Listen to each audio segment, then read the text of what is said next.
बिना दवाओं के मानसिक बीमारियों को ठीक किया जा सकता है। क्या ये सच है या ये एक मिथ्या है?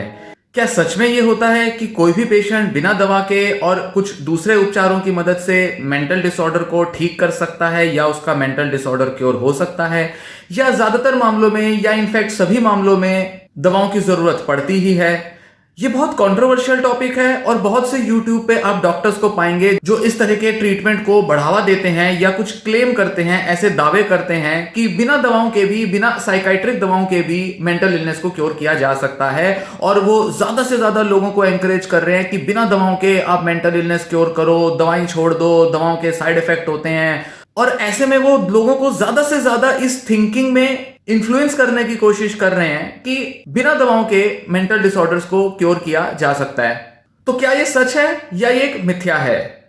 इसका आंसर 50-50 ही जाता है। मतलब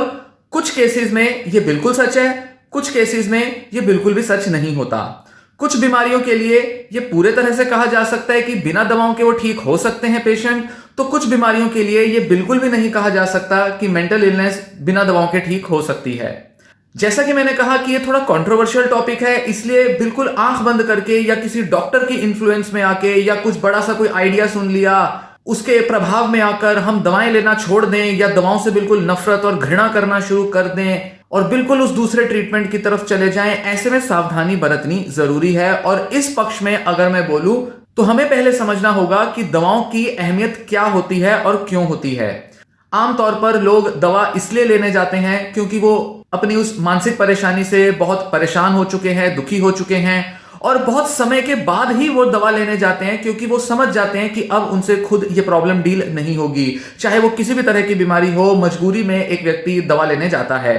तो पीड़ा की वजह से, दर्द की वजह से, इमोशनल साइकोलॉजिकल पेन की वजह से मजबूरन एलोपैथी दवाइयां लेनी पड़ती हैं। ये बात समझ में आती है और ज्यादातर लोग ऐसे ही कंडीशन में दवा की तरफ आगे बढ़ते हैं। पर कुछ समय के बाद लोग अक्सर चाहते हैं कि ये दवाइयां छूट जाएं और बिना दवा के वो ठीक हों। कुछ डॉक्टर्स भी ऐसे मिल जाते हैं और खासकर यूट्यूब पे तो ऐसे डॉक्टर्स बहुत ज्यादा देखने में आ रहे हैं जो लोगों को ऐसे इन्फ्लुएंस कर रहे हैं कि जैसे बिना दवा के पूरी तरह से बीमारियां ठीक हो सकती हैं। एक चीज समझनी यहां जरूरी है कि दवाइयां क्यों दी जाती हैं। प्रॉब्लम यहां दवा नहीं है, प्रॉब्लम है हमारा ब्रेन। हमारे साइकोलॉजिकल प्रोसेसेस कुछ भी हो, जैसे मैं आपसे बात भी कर रहा हूं, हर एक्टिविटी, हर फंक्शन में हमारा ब्रेन रिस्पॉन्सिबल होता है। ब्रेन की सही फंक्शनिंग होना बेहद जरूरी है। मैं अगर ये वीडियो बना रहा हूं तो इसमें क्या बोल रहा हूं, कैसे अपनी बात को ऑर्गेनाइज कर रहा हूं, क्या आइडियाज देना चाहता हूं, मेमोरी के कौन से कोने से अपनी ये जानकारी निकाल रहा हूं, क्या मैं समझता हूं कि आपको बताया जाना जरूरी है, किस तरह से बताया जाना जरूरी है, ये सारी जानकारी देने में मेरा ब्रेन काम कर रहा है। अगर मेरा ब्रेन ठीक से काम ना कर रहा होता तो शायद मैं अपनी बात ऑर्गेनाइज ना कर पाता, अपनी बात को कैसे कहना है, क्या कहना है, मैं समझ ही ना पाता। मुझे शायद ये भी पता ना होता कि मुझे क्या कहना है और क्यों कहना है। तो मेंटल इलनेस की भी जब बात आती है तो डेफिनेटली उसके अंदर ब्रेन की एक अहम भूमिका होती है। चाहे हम कहें कि वो पहले से थी, धीरे धीरे धीरे बीमारी पनपी, या बीमारी के पनपने के दौरान ब्रेन के अंदर कुछ ऐसे बदलाव आए जिसकी वजह से हमारे अंदर केमिकल चेंज आया, कुछ जीन्स के एक्सप्रेशन में भी चेंज आया और ब्रेन के अंदर काफी सारे बदलाव आ जाते हैं, जिस वजह से हम इतने सिंपल तरीके से नहीं कह सकते कि बस ये जो मानसिक बीमारियां हैं ये सिर्फ सोच और व्यवहार के बदलाव हैं। स्ट्रेस की वजह से, नकारात्मक अनुभवों की वजह से,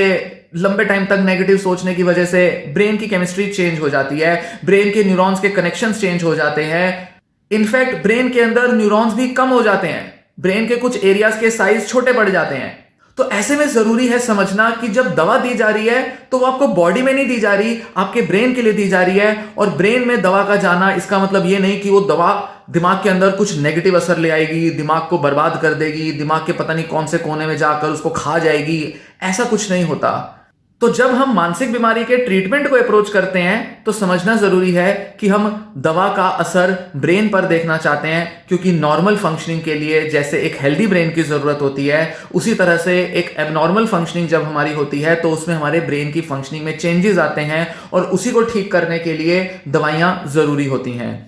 तो ये तो बात रही कि दवाइयां क्यों जरूरी हैं और क्यों मानसिक बीमारियों के इलाज में दवाओं की एक अहम भूमिका होती है और दवाइयां लेना जरूरी भी होता है कई सारे पेशेंट्स के लिए। अब सवाल ये आता है कि कैसे डिसाइड किया जाए, कैसे ये समझा जाए, जाना जाए कि दवा की जरूरत है या नहीं, या दवा के अलावा कुछ और चीज ट्राई की जा सकती है, या शायद बिना दवा के भी ठीक हुआ जा सकता है। वैसे तो जब आप साइकेट्रिस्ट के पास जाते हो तो साइकेट्रिस्ट एक बेसिक से प्रोटोकॉल या एक गाइडलाइन को फॉलो करता है कि जब बीमारी का डायग्नोसिस मिला तो उसके बाद दवा दी जाएगी, और कुछ समय तक जब दवा का असर अगर आ जाए तो बहुत अच्छा, नहीं आता तो डॉक्टर या तो दवा बदलता है या फिर प्रॉब्लम को देखते हुए साइकोलॉजिकल ट्रीटमेंट के लिए पेशेंट को रिकमेंड करता है। कई मामलों में डॉक्टर यह भी समझता है कि पेशेंट जो है वो इतनी इंसाइट और इतनी समझ रखता है जिससे कि वो एक साइकोलॉजिकल ट्रीटमेंट में काम कर सके, और ऐसे में डॉक्टर थोड़े टाइम के बाद ही, दवा देने के थोड़े समय बाद भी पेशेंट को साइकोलॉजिकल ट्रीटमेंट के लिए रिकमेंड कर देता है। मतलब दो कंडीशंस ऐसी होती हैं मोटे तौर पर, या तो जब पेशेंट के ऊपर कोई इलाज काम नहीं कर रहा तो साइकोलॉजिकल ट्रीटमेंट लेना जरूरी होता है,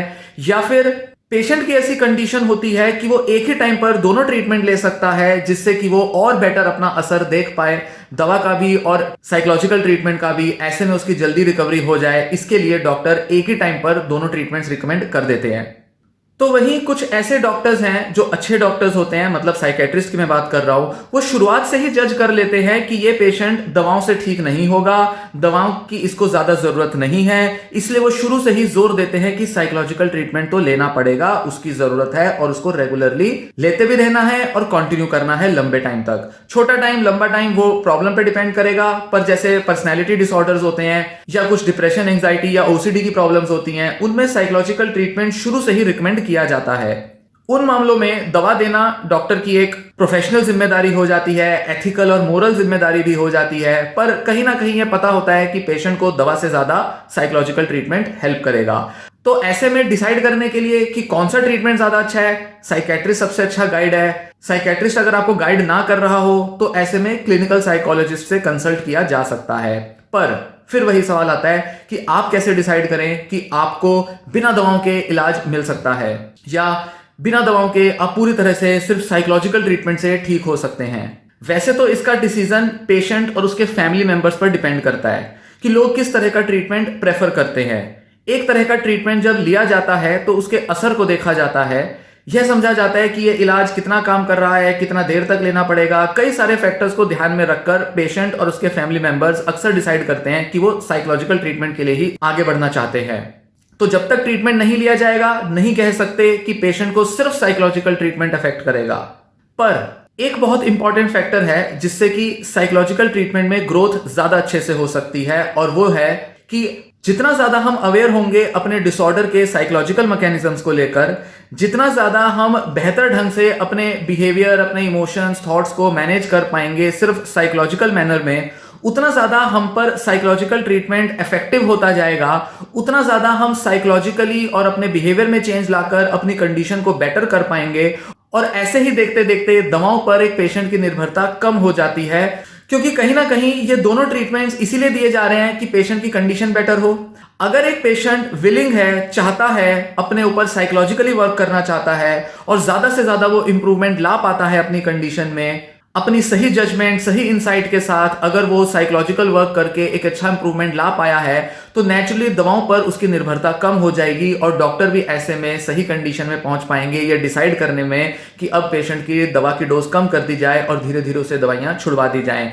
तो अगर साइकोलॉजिकल ट्रीटमेंट धीरे धीरे एक पेशेंट सीखता है, समझता है, उसकी technique, strategy, psychological process, mechanism सब समझकर वो अप्लाई करके एक अच्छी प्रोग्रेस ले आता है, तो दवाइयां चाहे ज्यादा अच्छा असर कर रही हैं या नहीं कर रही हैं, फिर भी अगर एक पेशेंट प्रोग्रेस करता रहता है तो चांसेस बहुत हाई हैं कि दवाओं को बंद करा जा सकता है और धीरे धीरे पेशेंट अपने को साइकोलॉजिकली मैनेज करके अपने रिलैप्स भी बचा सकता है। तो ऐसे में हम कहेंगे कि बिना दवा के इलाज को अप्रोच करना तभी पॉसिबल है, तभी इसको अप्रोच किया जाए जब साइकोलॉजिकली एक पर्सन अपनी कंडीशन को मैनेज करने में सक्षम हो। कुछ बीमारियों में ये प्रिंसिपल बिल्कुल लागू नहीं होता, जैसे कि स्किज़ोफ्रीनिया, स्किज़ोअफेक्टिव डिल्यूजनल डिसऑर्डर या बाइपोलर डिसऑर्डर जैसे केसेस में। तो कुछ पेशेंट्स को तो एक टाइम तक दवा दी जाएगी और उसके बाद वो साइकोलॉजिकली फिट देखा जाएगा अपने साइकोलॉजिकल ट्रीटमेंट पर वर्क करने के लिए। पर बाकी बीमारियां जैसे personality disorders, depression, anxiety, OCD और कई सारे दूसरे मेंटल कंडीशंस में वैसे तो दवा लेनी जरूरी होती है, पर साइकोलॉजिकल ट्रीटमेंट के लिए अगर प्रिपेयर होकर,